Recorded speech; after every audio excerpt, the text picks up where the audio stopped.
Assalamualaikum warahmatullahi wabarakatuh. Bismillahirrahmanirrahim. Saudara, banyak ayat Al-Quran yang menyebutkan bahwa syaitan merupakan musuh bagi kita. Innahu lakum aduwwum mubin. Karena yang namanya musuh harus kita perangi. Apalagi syaitan selalu mengarah, mengajak kepada setiap manusia untuk hidup tersesat jauh daripada Allah Subhanahu wa taala. Ada dua senjata ampuh yang dimiliki oleh syaitan untuk menggelincirkan manusia. Yang pertama berbentuk syubhat, sedangkan yang kedua berbentuk syahwat. Dalam kajian sehari-hari kita tahu bahwa yang namanya syubhat itu adalah keraguan-raguan. Dalam artian berdasarkan sabda Rasul Shallallahu Alaihi Wasallam, al halal ma ahallallahu fi kitabih, wal haram ma haramallahu fi kitabih. Yang halal sudah jelas halalnya, sementara yang haram juga sudah jelas haramnya. Di antara kedua itu, di antara yang halal dengan yang haram, itu ada yang remeng-remeng, ada yang ragu-ragu. Ini halal apa tidak? Ini haram apa tidak? Dan sebagainya.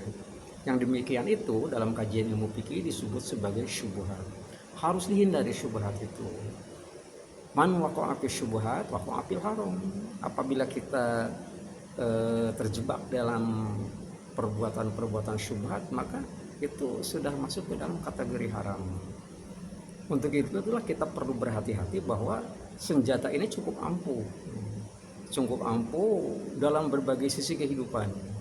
Bisa dari sisi akidah, bisa dari sisi syariah, bisa dari sisi muamalah khususnya, gitu ya. Dari sisi akidah mungkin kita berkeyakinan bahwa Allah Subhanahu wa taala itu maha kuasa, qudrat, qadirun. Tetapi aplikasinya terkadang kan ada orang yang mengaku beriman kepada Allah tetapi lebih mempercayai sesuatu ketimbang Allah Subhanahu wa taala. Ujung-ujungnya dia akan tersesat. Kira-kira semacam begitu. Nah, untuk itu senjata yang pertama yang namanya syubhat itu harus kita hindari sama sekali. Teristimewa biasanya kalau yang namanya syubhat condong untuk yang diomongin adalah masalah makanan. Begitu, ini halal apa haram dan sebagainya.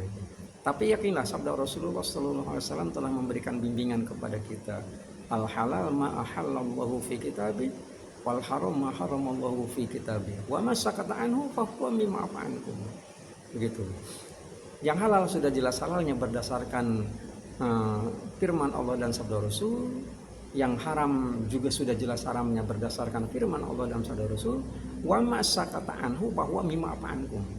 Apabila Al-Quran, apabila hadis Nabi tidak ngomongin hukum sesuatu, artinya diam saja, fahuwa mimma afankum, itu dimaafkan. Dalam artian boleh saja, dengan catatan harus tunduk kepada ayat Al-Quran yang mengatakan wa yuharrimu alaikumul khobais.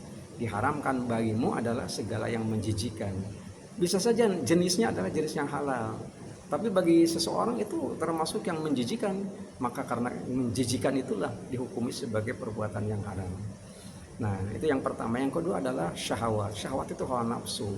Ini perlu kajian yang lebih panjang lagi yang namanya hawa nafsu.